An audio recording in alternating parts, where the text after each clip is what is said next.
quand on regarde tout ce qui vit, on parle ici de tous les êtres vivants et de toutes les plantes, on observe beaucoup de variétés.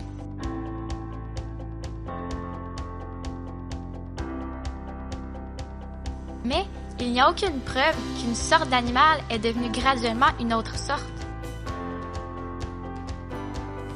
Ce qu'on observe, c'est de la variété à l'intérieur des sortes d'animaux. Prenez les chiens par exemple. Il y a des dalmatiens, des labradors, des chihuahuas, des fox terriers, des bergers allemands, des shih tzus et il ne faut pas oublier les caniches. On voit cette même grande variété à l'intérieur d'autres sortes d'animaux, comme les éléphants, les pinsons, les papillons et les félins.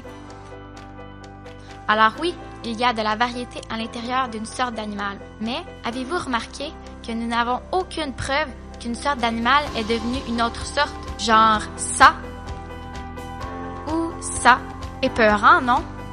C'est normal qu'on ne trouve pas de preuve de ça, car tandis que Dieu a créé la variété à l'intérieur d'une sorte d'animal, il a placé une limite dans les changements possibles, ce qui fait en sorte qu'on ne trouvera jamais ça, ni ça.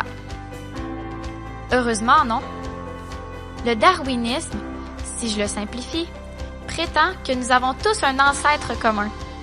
On nous dit que tout est parti d'un simple organisme et que par un processus de sélection naturelle, de mutation, d'hasard, et n'oublions pas les milliards d'années, en est ressorti tous les êtres vivants que nous voyons sur la Terre. Si c'était vrai, cela voudrait littéralement dire qu'un de nos ancêtres est ni plus ni moins le brocoli. C'est une histoire fascinante, mais il y a un petit pépin. Il n'y a aucune preuve de ça.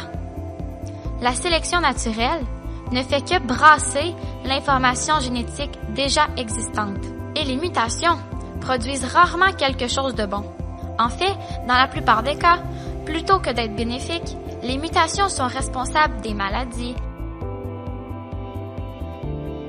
des déformations, du vieillissement et tant d'autres choses pas le fun comme ça.